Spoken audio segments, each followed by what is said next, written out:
رؤوف الرحیم صلی اللہ تعالیٰ علیہ وسلم کا فرمان عالی شان، آپ حضرات کے ذوق و شوق اور ایمانی حلاوت میں اضافے کے لیے ہمارے آقا مولا صلی اللہ تعالیٰ علیہ وسلم کے مبارک فرمان کا مفہوم ہے کہ اگر تم غموں میں اور فکروں میں مبتلا ہو تو مجھ پر کثرت کے ساتھ درود پڑھا کرو، کیونکہ وہ تمہارے غموں کو اور فکروں کو دور کرتا ہے۔ تو کوشش کریں کہ زیادہ سے زیادہ درود شریف کا ورد کرے، اور بالخصوص جس وقت انسان کسی مشکل میں مبتلا ہو تو اس وقت وہ اگر درود و سلام کا کثرت کے ساتھ ورد کیا کرے تو اللہ سبحانہ و تعالیٰ اس پہ کرم فرماتے ہیں، یا اس کی مشکل حل ہو جاتی ہے، اور اگر وہ اس کے حق میں بہتر ہوتی ہے تو اللہ سبحانہ و تعالیٰ اس کو اس پہ استقامت عطا کرتے ہیں، تاکہ انسان بے صبری کا شکار ہو کر وہ گلے کرنا شروع نہ کر دے۔ آج کے یہ جمعۃ المبارک کی اس نشست میں آپ حضرات کی خدمت میں گفتگو کے لیے میں نے ایک ایسے موضوع کو چنا ہے کہ جس کی اس معاشرے میں اس وقت بہت زیادہ ضرورت ہے، چونکہ یہ ماہ ذو الحجہ کا تیسرا جمعۃ المبارک ہے، تو یہ چوتھا جمعۃ المبارک ہے، اور ابھی ایک جمعہ اور بھی ہے، ماشاءاللہ اس مہینے میں 5 جمعے ہیں۔ تو اس میں ہمارے آقا صلی اللہ تعالیٰ علیہ وسلم کے بہت ہی پیارے صحابی امیر المومنین خلیفۃ المسلمین حضرت سیدنا عثمان بن عفان ذو النورین رضی اللہ تعالی عنہ کا یوم وصال ہے، یوم شہادت ہے 18 ذو الحجہ کو۔ تو اس حوالے سے میں نے یہ مناسب خیال کیا کہ آج گزشتہ جمعۃ المبارک کو غالباً مفتی صاحب نے بھی اس عنوان پہ کچھ گفتگو کی ہوگی، اور آج میں آپ کی سیرت کے ایک پہلو کے حوالے سے چند گزارشات پیش کروں گا کہ جو دور حاضر میں بہت ہمارے لیے ضروری ہیں اور ان کو اختیار کرنا بہت ضروری ہے۔ حضرت سیدنا عثمان غنی رضی اللہ تعالی عنہ وہ خوش قسمت صحابی ہیں کہ جن کے عقد میں اللہ کے رسول صلی اللہ تعالیٰ علیہ وسلم کی یک بعد دیگرے 2 صاحبزادیاں آئیں، اور آپ اس کائنات کے پہلے شخص ہیں، پوری امتوں میں آپ اس کائنات کے پہلے شخص ہیں کہ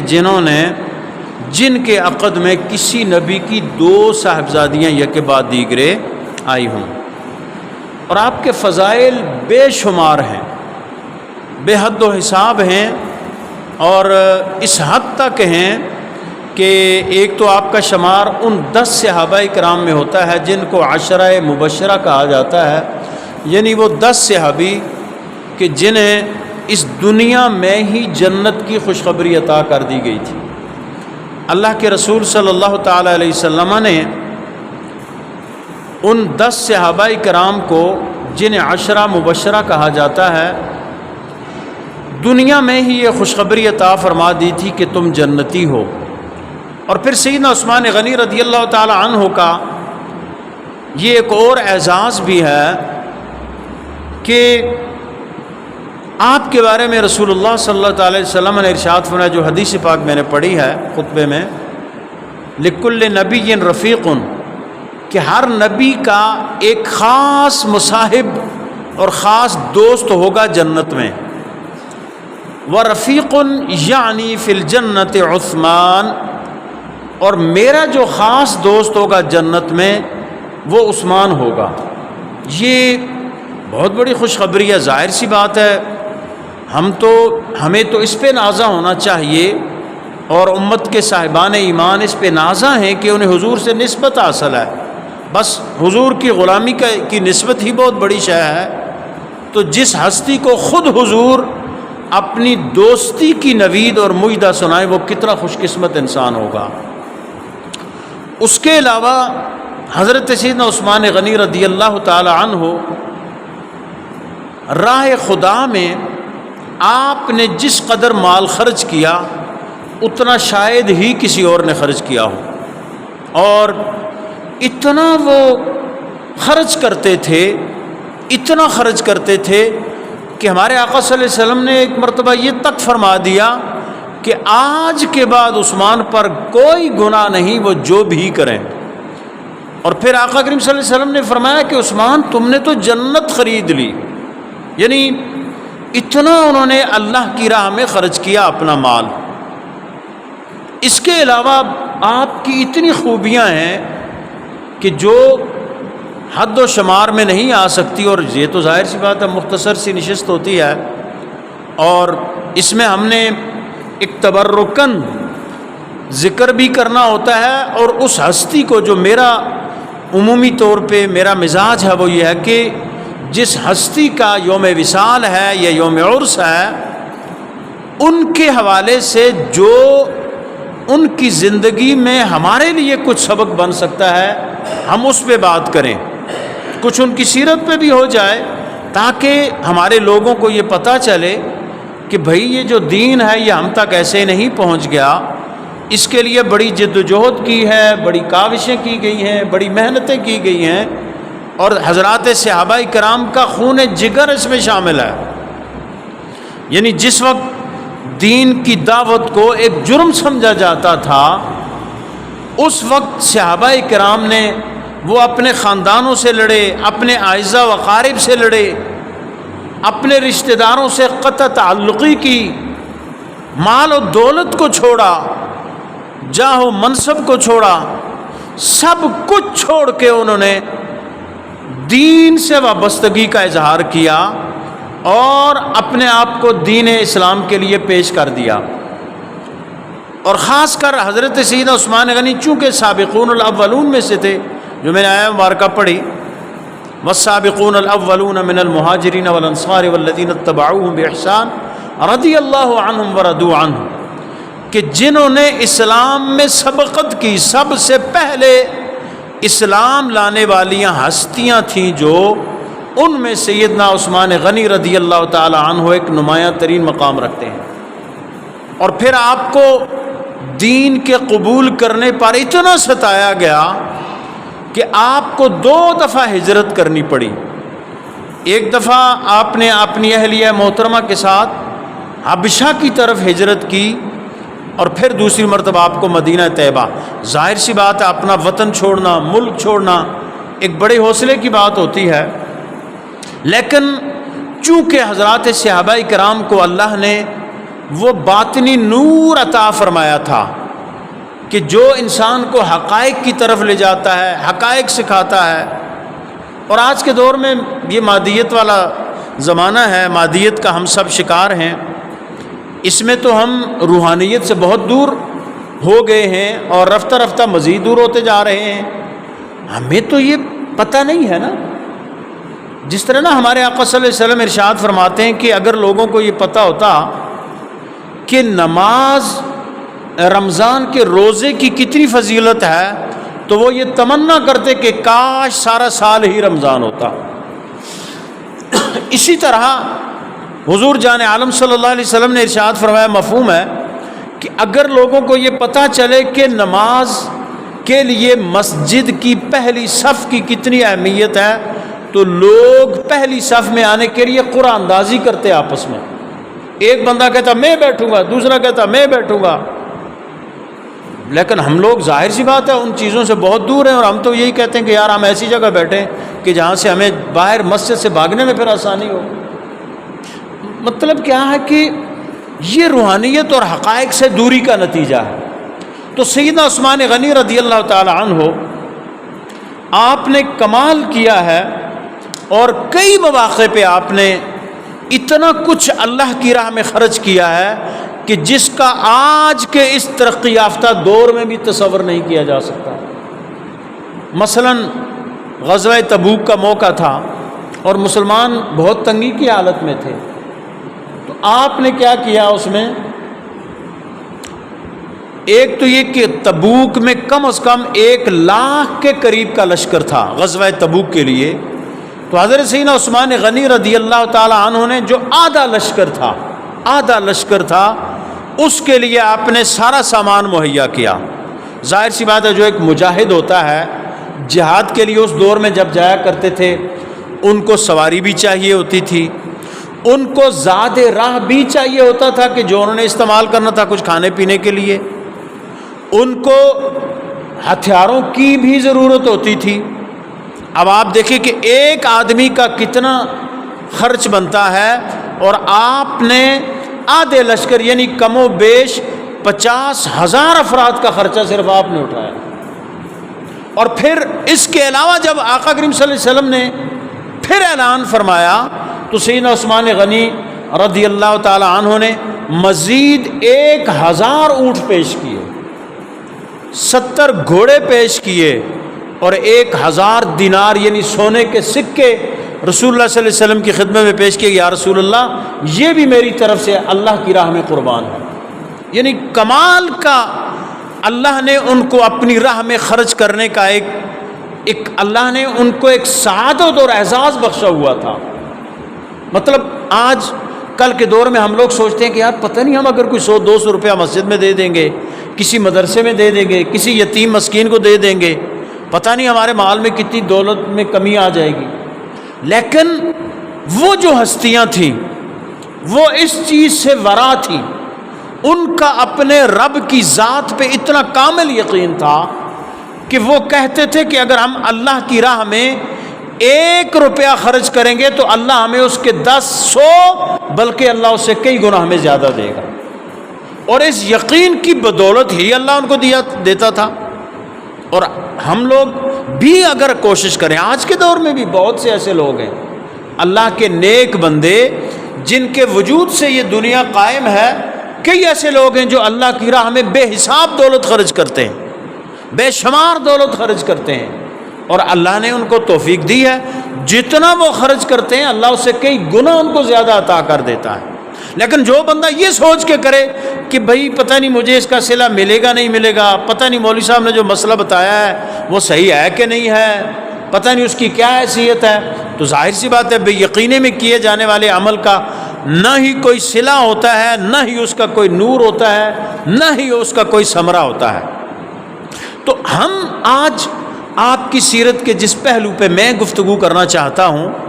وہ آپ کی بردباری اور تحمل مزاجی ہے, اور آپ کے صبر کی ایک لازوال صفت ہے جو آپ کے اندر پائی جاتی تھی. ہمارے آقا صلی اللہ علیہ وسلم کے صحابہ میں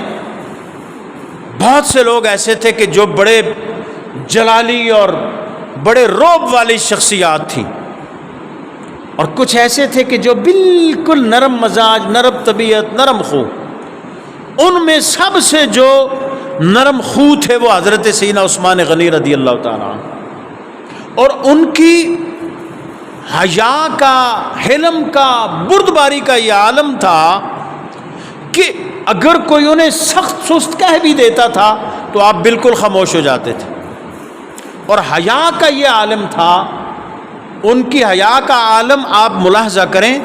کہ کبھی وہ فرماتے ہیں کہ میں نے کبھی بھی زندگی میں اپنے آپ کو,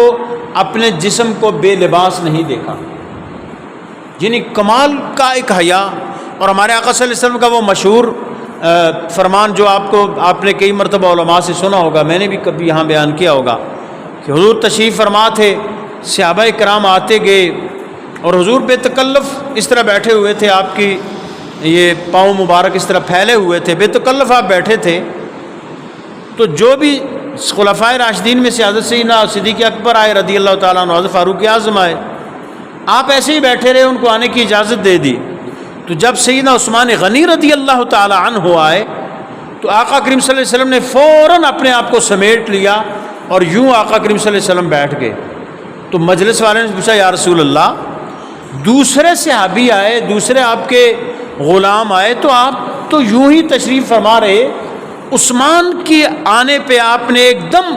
مطلب آپ بالکل اپنے لباس کو آپ نے ایسے کر لیا اور آپ اس طرح بیٹھ کے، تو میرے اور آپ کے آقا صلی اللہ علیہ وسلم نے ارشاد فرمایا کہ میں اس شخص سے حیا کیوں نہ کروں کہ جس سے اللہ کے فرشتے بھی حیا کرتے ہیں۔ اور یاد رکھیں، حیا جو ہے وہ مومن کی بہت بڑی صفت ہے۔ اگر انسان کے اندر حیا کی رمق ہو اور تو انسان بہت سی برائیوں سے بچ جاتا ہے، اور اگر حیا سے محروم ہو، وہ فارسی کا مقولہ جو بلکہ حدیث شریف کا ترجمہ ہے کہ بے حیا باش و ہرچ خواہی کن، یعنی اگر کوئی بندہ حیا کی صفت سے اور دولت سے محروم ہو جاتا ہے تو پھر وہ جو مرضی کرتا پھرے، اس کو کوئی فرق نہیں پڑتا۔ لیکن آج جو ہم خاص کر جس صفت کا میں ذکر کرنا چاہتا ہوں وہ آپ کی وہی تحمل مزاجی اور آپ کی بردباری ہے۔ انسان کی یہ فطرت ہے کہ اس کی طبیعت میں مختلف رنگ ہوتے ہیں۔ اللہ سبحانہ و تعالیٰ نے انسان کو مختلف، مطلب میری طبیعت اور ہوگی، آپ کی اور ہوگی، کسی دوسرے کی اور ہوگی۔ انسانی فطرت میں بہت سی چیزیں ایسی ہوتی ہیں کہ جو اس کی فطرت میں شامل ہوتی ہیں، اس کی عادت میں، اس کی پیدائشی عادات ہوتی ہیں، اور کچھ ایسی ہوتی ہیں کہ جو وقت کے ساتھ ساتھ اس کے اندر در آتی ہیں۔ فطرتی اور جو فطری انسان کی عادات ہیں وہ تو ظاہر سی بات ہے اس کے ساتھ ہیں، لیکن اگر ان عادتوں میں کوئی ایسی عادت ہو جو قابل مذمت ہو، جو نہیں ہونی چاہیے، اس کے لیے ایک تربیتی ایک سسٹم اللہ نے انسان کے لیے رکھا ہے۔ سب سے پہلی اس کی جو تربیت گاہ ہے انسان کی، وہ اس کی ماں کا رحم ہے۔ انسان جب ماں کے پیٹ میں ہوتا ہے تو اگر اس کی والدہ اللہ والی ہو، ایمان والی ہو، اس کا رجحان اللہ کی عبادت کی طرف ہو اور نیکیوں کی طرف ہو، تو اس بچے کے اندر اس کا یقیناً اثر جاتا ہے۔ اور اس کے بعد اس کی جو تربیت گاہ ہے وہ ہے گود، ماں کی گود۔ اب ماں کی گود میں انسان بہت کچھ سیکھتا ہے۔ اگر اس کو اللہ کے ذکر کی لوریاں دی جائیں، اگر اس کو رسول اللہ صلی اللہ علیہ وسلم کی تعریف و توصیف کی لوریاں دی جائیں، اگر اس کی اچھی تربیت کی جائے، وہ بھی اس کے اوپر ایک بہت اچھا اثر ڈالتی ہے، اور اس کی جو مطلب خراب عادتیں ہوتی ہیں وہ آہستہ آہستہ اچھی عادتوں میں تبدیل ہوتی رہتی ہیں۔ اسی طرح ایک انسان کے اندر بعض صفات آتی ہیں تربیت سے۔ انسان جب کچھ سیکھنے کے قابل ہوتا ہے، اسے استاذ کے پاس بھیجا جاتا ہے کہ بھائی درسگاہ میں بھیجا جاتا ہے۔ وہ درسگاہ میں جاتا ہے، پہلا سبق تو وہ ظاہر سی بات ہے والدین سے لیتا ہے۔ والدین اس کو مختلف، اور سب سے بڑی بات یہ کہ بچہ جو ہے وہ تقریروں سے نہیں سیکھتا، وہ آپ کے معمولات سے سیکھتا ہے۔ یعنی بچہ دیکھتا ہے بھائی میرے والدین کیسے ہیں، ان کے معمولات کیا ہیں، وہ کیا کرتے ہیں، ان کی زبان کیا ہے، وہ آپس میں کیسی زبان بولتے ہیں، وہ ان کا آپسی سلوک کیا ہے۔ اگر والدین لڑاکا، جھگڑالو، غصہ وار ہوں گے اور آپس میں مطلب، ہمارے ہاں یہ بڑے فخر سے بعض اوقات چیز کہی جاتی ہے، لوگ بچہ جب باتیں کرنے لگتا ہے نا تو کوئی بچہ مطلب خدا نہ خواستہ کوئی گالی وغیرہ دیتا ہے تو والدین بھی 2-4 دفعہ دہراتے ہیں کہ جی ہمارا بچہ دیکھیں کتنا سیانہ ہو گیا کہ 1-2 گالیاں دینے لگا ہے۔ یعنی یہ اوورآل ہمارے معاشرے کی ایک بات ہے۔ تو جب والدین ایک دوسرے کے ساتھ اس طرح کی گفتگو کریں گے جو غیر اخلاقی ہوگی اور غیر شرعی ہوگی تو اس کا اثر لامحالہ بچے پہ پڑے گا۔ اور اگر والدین آپس میں دھیمے لہجے میں گفتگو کریں گے، محبت بھری بات کریں گے، دین کی بات کریں گے، اچھی بات کریں گے، اصلاح کی بات کریں گے، تو بچے پہ اس کا یقیناً اثر ہوگا۔ اسی طرح والدین کے بعد جب آگے وہ درسگاہ میں جاتا ہے، وہ استاذ کے رویے سے سیکھتا ہے۔ تقریر سے زیادہ جو استاذ کا اٹھنا بیٹھنا ہوتا ہے. میں اکثر ایک بات کہا کرتا ہوں اپنے علماء سے، دوستوں سے، کہ بھائی آپ اگر کسی مجلس میں بیٹھتے ہیں تو آپ یہ نہ سمجھا کریں کہ میں فقط ایک انسان ہوں. نہیں، آپ ایک پورا انسٹیٹیوٹ ہیں، آپ ایک پوری درسگاہ ہیں. آپ کو دیکھ کے آپ کا شاگرد سیکھتا ہے، آپ کو دیکھ کے آپ کا مقتدی سیکھتا ہے، آپ کو دیکھ کے آپ کا بچہ سیکھتا ہے کہ بھئی میرے والد صاحب اگر کہیں پڑھا رہے ہیں وہ کیسا ان کا رویہ ہے، لوگوں کے ساتھ کیسا رویہ ہے، ممبر پہ وہ کیسے ہیں، مصلی پہ وہ کیسے ہیں، گھر میں وہ کیسے ہیں. اگر تو بندے کی طبیعت بالکل سیم ہو، ممبر، مصلی، گھر، نجی محفل یا عوامی اجتماع، اگر کوئی بندہ اس طرح ایک ہے تو وہ بڑا خوش قسمت انسان. اور یہی ایک بندہ مومن کا خاصہ ہے کہ وہ ذو وجہین نہ ہو، یعنی دو چہروں والا نہ ہو. بعض اوقات یہ ہوتا ہے نا، بہت سے بعض لوگ ایسے ہوتے ہیں کہ کسی محفل میں چلے جائیں، کسی مجلس میں جائیں، بندہ کہتا ہے یار سبحان اللہ، اس جیسا خوش اخلاق بندہ تو دنیا میں آیا ہی نہیں ہے، اور اس جیسا زبردست بندہ تو کہیں دنیا میں کیا پتہ پیدا بھی ہوا ہوگا یا نہیں. لیکن وہی لوگ جب اپنے گھر پہنچتے ہیں، جب اپنے گھر جاتے ہیں، گھر والوں سے ان کا سلوک ہوتا ہے یا ملازمین سے ان کا سلوک ہوتا ہے یا دیگر جو ماتحت لوگ ہوتے ہیں ان سے سلوک ہوتا ہے، وہ بڑا پھر عجیب ہوتا ہے. اب اس ایسے بندے کو کہا گیا ذو وجہین، یعنی دو چہروں والا. اور دو چہروں والا جو بندہ ہے یعنی اندرو ہور تبارو ہور، اس کے لیے بہت بڑی وعیدیں ہیں اللہ کی طرف سے، اللہ کے رسول کی طرف سے. اس کا بہت برا انجام اور ٹھکانہ ہے. عرض بھی یہ کر رہا تھا کہ اگر کسی انسان کے اندر فطری طور پہ یعنی پیدائشی طور پہ کوئی ایسی بات ہے کہ جو اچھی نہیں ہے تو وہ تربیت کے ذریعے درست ہو سکتی ہے. اور اگر فطری طور پہ ایک انسان کے اندر اچھی بات ہے اور بری بات ہے تو درست ہو سکتی ہے تربیت کے ذریعے. اچھی بات ہے تو اس کو مزید بہتر بنایا جا سکتا ہے. یعنی اس کو جیسے کہتے ہیں نا، آپ اس کو مزید، آپ جیسے ایک پتھر ہے، آپ کے پاس ایک عام پتھر ہوتا ہے، جوہری کے پاس جاتا ہے، اس کی وہ پالش کرتا ہے، اس کو وہ ڈھالتا ہے اور وہ ایک قیمتی اور خوبصورت پتھر بن جاتا ہے، اس کی قیمت بڑھ جاتی ہے. اسی طرح انسان، ہمارے آقا صلی اللہ علیہ وسلم کا مبارک فرمان کا مفہوم ہے کہ انسانوں کی مثال بھی اسی طرح ہے. خیارکم فی الجاہلیت خیارکم فی الاسلام اذا فقہوا، کہ جو جاہلیت میں لوگ بہت اچھے ہوتے ہیں نا. بعض اوقات میں ایک بات یہاں اپنے دوستوں سے بھی شیئر کرتا رہتا ہوں کہ یار جو بندہ ایسا ہوتا ہے نا کہ آپ اس کو بہت برا سمجھتے ہیں، آپ کہتے ہیں یار یہ بندہ تو بالکل ناقابل اصلاح ہے اور یہ ایسا ہے، اگر اس بندے کی تربیت ہو تو وہ بندہ ایک وقت میں ایسا قیمتی انسان بن جاتا ہے کہ لوگ پھر اس کی مثالیں دینا شروع کرتے ہیں. اور یہ ہمارے معاشرے میں یہ عام بات ہے. آپ دیکھتے ہیں ایک بندہ ایک وقت میں بڑا خطرناک ہوتا ہے معاشرے کے لیے، لوگوں کے لیے، دوستوں کے لیے، لیکن جب وہ کسی مربی یعنی تربیت کرنے والے کے ہاتھ چڑھتا ہے اور اس کی تربیت ہوتی ہے تو وہ بندہ اتنا ہی بہترین بن جاتا ہے. کیونکہ انسان کے اندر اللہ سبحانہ و تعالیٰ نے یہ فطری طور پہ یہ صلاحیت رکھی ہوئی ہے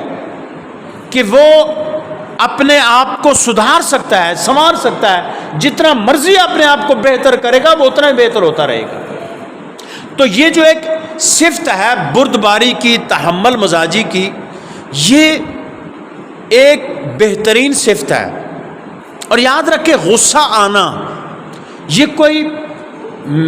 یعنی فطری طور پہ غصہ آنا کوئی بری بات نہیں ہے. غصہ یا غیرت، جس انسان کی غیرت اور غصہ تو ایک الگ الگ چیزیں ہیں، لیکن کسی بات پہ غیرت کھا کے غصے میں آ جانا یا ویسے ہی غصہ کسی بات پہ آ جانا یہ کوئی بری بات نہیں ہے. غصہ آنا انسان کی فطرت میں شامل ہے. یعنی رد عمل کا رد عمل بھی آپ اس کو کہہ سکتے ہیں. لیکن اصل انسان کا امتحان یہ ہوتا ہے کہ وہ آیا اپنے اس غصے کو کنٹرول کس طرح کرتا ہے، قابو میں کیسے کرتا ہے۔ اگر تو ایک انسان، میرا آپ کے آقا صلی اللہ علیہ وسلم کے مبارک فرمان کا مفہوم ہے کہ پہلوان یعنی بہادر وہ نہیں ہے کہ جو دوسرے کو پچھاڑ دے، یعنی مطلب لڑائی کشتی ہو رہی ہے، اس طرح ہو رہا ہے، کوئی دوسرے کو گرا دے، لو کہ جی پہلوان بھائی آگے جی بڑے ہیں نا، یہ بہادر ہے جی بندہ۔ میرے اور آپ کے آقا صلی اللہ علیہ وسلم فرماتے ہیں کہ پہلوان وہ ہے کہ جو اپنے غصے کو کنٹرول کرے، جس کو شدید غصے میں مبتلا ہو، کسی بات پہ اسے شدید غصہ آیا ہوا ہو، لیکن وہ محض اس وجہ سے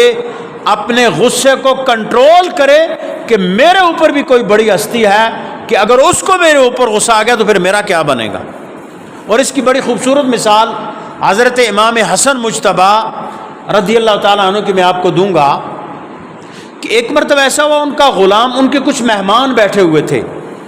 تو غلام جو تھا وہ مہمانوں کے لیے کھانا لے کے آیا، تو اچانک اس کے ہاتھ سے برتن گرے اور وہ برتن ٹوٹ گئے۔ اب ظاہر سی بات ہے جو ملازم ہوتا ہے اس کو بڑا ٹینشن میں ہوتا ہے کہ بھئی اب تو یہ مالک جو ہے یہ میری یا تو تنخواہ سے کاٹے گا یا مجھے ڈانٹے گا، سزا دے گا۔ تو امام حسن مجتبی نے ان کی طرف جب دیکھا، اپنے اس غلام کی طرف، تو وہ قرآن مجید کا حافظ تھا، اس نے قرآن مجید کی آیت پڑھی والکاظمین الغیظ، یعنی مومنوں کی مثال بیان کی گئی ہے کہ وہ غصے کو پی جاتے ہیں، غصے کو کنٹرول میں کر لیتے ہیں۔ آپ نے فرمایا میں نے غصے کو پی لیا۔ پھر غلام نے اس دوسرا ایسا پڑھا والعافین عن الناس، لوگوں کو معاف کر دیتے ہیں۔ آپ نے فرمایا میں نے تجھے معاف کیا۔ غلام نے پھر آیت کا آخری حصہ پڑھا واللہ یحب المحسنین، اللہ تعالیٰ احسان کرنے والوں کو پسند کرتا ہے۔ آپ نے فرمایا جا میں تجھ پہ یہ احسان کرتا ہوں کہ میں تجھے آزاد کرتا ہوں۔ یعنی یہ ہوتی ہے ایک مومنانہ صفت۔ اس وقت بڑا تھا نا وہ غلاموں کا، غلامی کا ایک جو مطلب ایک نظام تھا، اس میں بڑی وہ ہوتے تھے، یعنی غلام کو جیسے چاہے وہ لوگ مطلب کرتے تھے نا اس کے ساتھ سلوک۔ لیکن آپ نے کیا کیا، اس ایک قرآنی آیت پڑھنے پر، ایک قرآنی آیت پڑھنے پہ اس نے کیا کیا کہ حضرت امام نے اس کو، غلام کو ہی آزاد کر دیا۔ تو یہ ہمارے لیے سبق، یعنی یہ میں جو بات کرنا چاہتا ہوں وہ آج کے اس دور میں عدم برداشت اور تحمل کا نہ ہونا، صبر کا نہ ہونا۔ ذرا انہوں نے سمجھاؤ قاسم بھائی، ذرا سمجھاؤ نا۔ تو یہ آج کے دور کا ایک بڑا مسئلہ ہے۔ آپ شروع سے مطلب اپنے معاشرے میں لیں، اپنے معاشرے سے دیکھیں، ہم اپنی ذات سے شروع کریں۔ ہم کسی دعوت میں چلے جاتے ہیں، شادی بیاہوں میں یا کسی اور تقریب میں، تو جس وقت وہ کھانا لگتا ہے تو اس وقت کا جو منظر ہوتا ہے اس میں ہم کیا مطلب ہمارا رویہ ہوتا ہے، یقین مانے کہ انسان سوچتا ہے کہ یار یہ قوم صدیوں کی بھوکی اور پیاسی ہے۔ اوورآل میں قوم کی حیثیت سے اپنی بات کرو، آپ کسی عوامی مطلب ہاسپٹل چلے جائیں، کسی اور ایسی جگہ چلے جائیں کہ جہاں پہ رش ہے، یعنی یہ ہمارے ہاں رواج ہی نہیں ہے کہ ہم صبر کریں۔ نہیں، لائن میں لگنے کو توہین سمجھتے ہیں ہم لوگ، اور اپنی باری کا انتظار کرنے کو توہین سمجھتے ہیں، اور ہر بندہ الا ماشاء اللہ، کوئی اللہ کے بندے ایسے ہوتے بھی ہیں، لیکن اکثریت کی یہ خواہش ہوتی ہے کہ یار نہیں، میں اپنے تعلقات کو استعمال کروں گا، وہاں میں کہیں جاؤں گا، میرا دوست میں کو یار میں تو لائن میں نہیں لگ سکتا بھیا، تو وہ کہے گا آ جاؤ بھیا تم ادھر سے۔ اب یہ پورا ٹریفک سگنل ہے، وہ یہ ہمارے دوست بیٹھے مجھے یاد ہے، ٹریفک سگنل اب ہمارے کشمیر میں تو ہے نہیں، اللہ کا شکر ہے جان ہی چھوٹی ہوئی ہے۔ آپ ٹریفک سگنل پہ چلے جائیں، لوگ اب پتہ بھی ہے یار 2 منٹ کے لیے سگنل یا 1 منٹ کا میرے خیال میں وہ ہوتا ہے، بھائی آپ نے 1 منٹ یہاں پہ کیا کرنا ہے، رکنا ہے، لیکن وہ ہارن بجا کے گاڑیوں کے نا، وہ کوئی جو نا وہ نائس پولوشن ایک بیماری ہوتی ہے، یعنی آواز، تیز آواز کا مریض جو بندہ ہوتا ہے نا، تیز آواز کا جو مرض اس کہتے ہیں نائس پولوشن، مطلب یہ جو بہت شور نہیں برداشت کر سکتا اور اس کی نہیں ہوتا بعض لوگ، تو نائس پولوشن کا اگر کوئی مریض وہاں ہو نا، اور اس بیچارے کی وہ رگ پھٹنے کا ہی خطرہ ہوتا ہے، اتنے زور سے ہارن. اور پھر دیکھتے ہیں نا ادھر رات کو ہم لوگ ظاہر سی بات ہے ٹریولنگ کرتے ہیں، پاکستان میں سعودیہ میں گیا ہوں، تو ہمارے پاکستانی لوگ جب باہر جاتے ہیں تو بالکل انسان کے بچے، مطلب معاف کرنا یعنی وہ سیدھے بن جاتے ہیں بالکل، کہتے ہیں ایک دم یار ادھر تھوکنا بھی نہیں ہے، ادھر کچرا بھی نہیں پھینکنا، ڈرائیونگ بھی ایسے کرنی ہے، قانون کو بھی فالو کرنا ہے، اور سگنل کو بھی. اپنے ملک میں نہیں بھائی، ہم تو آزاد ہیں، ہمارا اپنا وطن ہے. اور سگنل رات کو دیکھیں گے، یعنی جو ترقی یافتہ ممالک ہیں، جو تہذیب والے لوگ ہیں نا، اگر ٹریفک سگنل پہ کوئی نہیں ہے، رات کے 12 بجے 1 بجے وہ پھر بھی رکتے ہیں کہ یار نہیں سگنل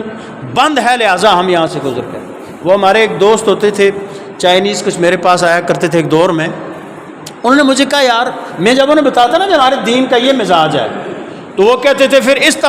کا مطلب یہ ہے کہ مسلمان اسی ہیں تسی نہ ہو، کیونکہ ہم جلدی سوتے ہیں، ہم جلدی جاگتے ہیں، ہم اپنے وقت کو پوری طرح استعمال کرتے ہیں. اور آپ کے ہاں تو چھٹیاں ہی چھٹیاں ہوتی ہیں، بلکہ وہ کہتے تھے آپ ایسا کریں 1-2 سال ویسے ہی چھٹیاں کر لیں، مکمل چھٹی کر دیں تاکہ جان ہی چھوٹے آپ سے لوگوں کی، کیونکہ ہر مہینے میں 2-4 چھٹیاں تو ہوتی ہیں آپ کی. تو یہ چھٹیوں کا پوچھتے تھے اسلام میں کیا تصور ہے. میں نے کہا بھیا اسلام میں تو کوئی ہمارا اس طرح کا، یہ ہمارا دین جمعے کا دن کتنا محترم ہے، لیکن جمعے کے دن کے لیے اللہ نے ارشاد فرمایا جس وقت نماز ادا کر لو پھر کیا کرو، فسعوا الی ذکر اللہ، جس وقت نماز کے لیے آؤ کیا کرو، پھر کیا کرو، فانتشروا فی الارض وابتغوا من فضل اللہ، پھر زمین میں پھیل جاؤ اور اللہ کا فضل تلاش کرو. یعنی جمعے کی نماز پڑھو اور پھر جا کے اپنی محنت مزدوری کرو. تو یہ میں عدم وہ برداشت کی بات کر رہا تھا کہ بالکل مطلب ہم اس من حیث القوم جو ہماری صفات ہونی چاہیے تھی. میں اکثر ایک بات کہا کرتا ہوں معذرت کے ساتھ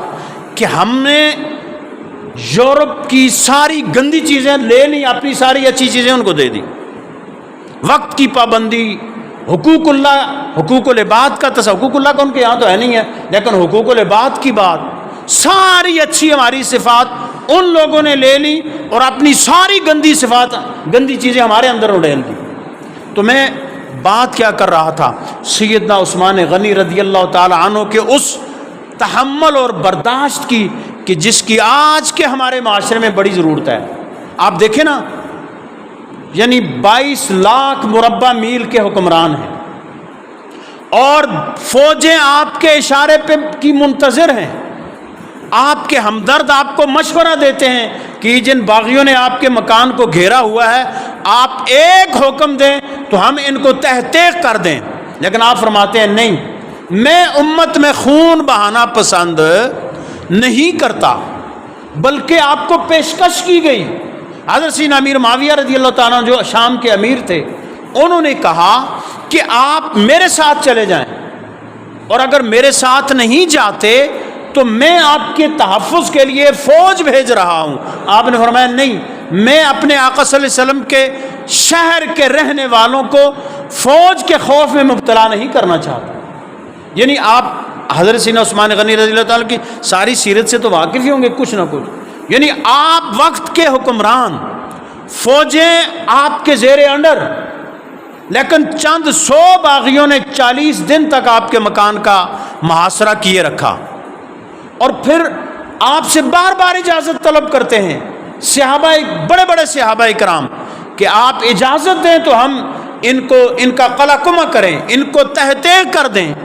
ان کو ہم ختم کر دیں. لیکن آپ کہتے ہیں نہیں، میں یہ نہیں چاہتا کہ میری وجہ سے امت کا خون بہے. اور یہ بہت بڑی بات ہے نا. دیکھیں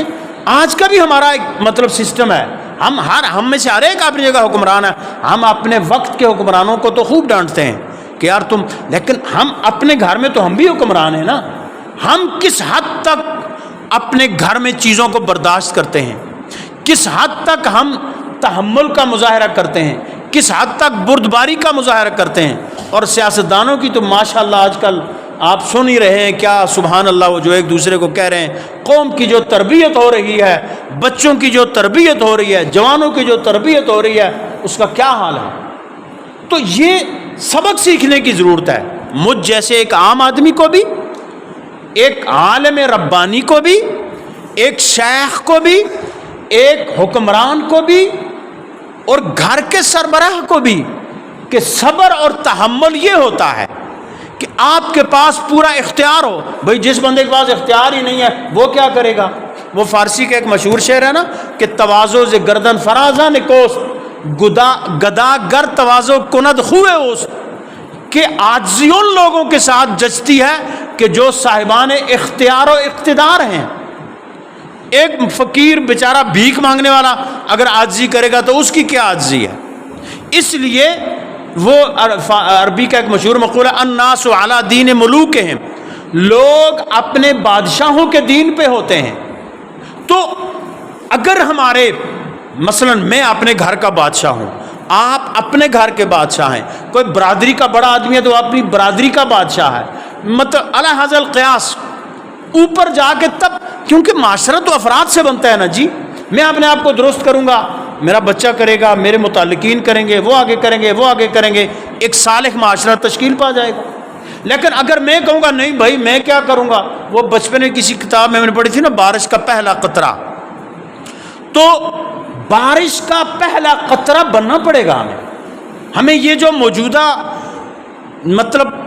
صورتحال ہے، عدم برداشت اور غصہ ور جھگڑالو طبیعتیں، بد زبانیاں، بد کلامیاں، تہمتیں، دوسروں کو مطلب ہے الزامات کا ایک سلسلہ، اور یہ یاد رکھیں یہ کسی مومن کی شان نہیں ہے۔ تو حضرت سیدنا عثمان غنی رضی اللہ تعالی عنہ، خلیفہ سوم ذو النورین اور جنتی صحابی، جن کے یوم وصال کی مناسبت سے آج کی اس نشست میں میں نے تھوڑی سی آپ سے تربیتی گفتگو کی، ہم اگر ان سے سچی محبت کرتے ہیں نا جی تو پھر ہمیں کوشش کرنی چاہیے کہ ہم ان کے کچھ طریقے کے پہ بھی چلیں، ہم دوسروں کو برداشت کریں۔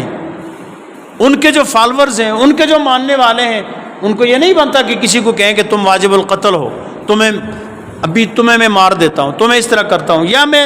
یا اور کوئی اس طرح کی باتیں۔ تو دیکھیں وہ ہستی کہ جنہوں نے دین کے لیے اپنا سب کچھ قربان کر دیا، لیکن جب آخر میں چند 100 باغیوں نے انہیں شہید کیا تو وہ پھر بھی صبر اور استقامت کے ساتھ ڈٹے رہے اور کوئی گلہ اور شکوہ نہیں کیا اور اپنے رب کی راہ میں جان دے دی، لیکن مسلمانوں کا خون بہانا پسند نہیں کیا۔ ہمیں بھی اپنے معاشرے میں اس طرح کے صبر کو، برداشت کو اور تحمل کو فروغ دینا چاہیے، اور کوشش کرنی چاہیے کہ یہ چیز ہم اپنی ذات سے شروع کریں۔ اللہ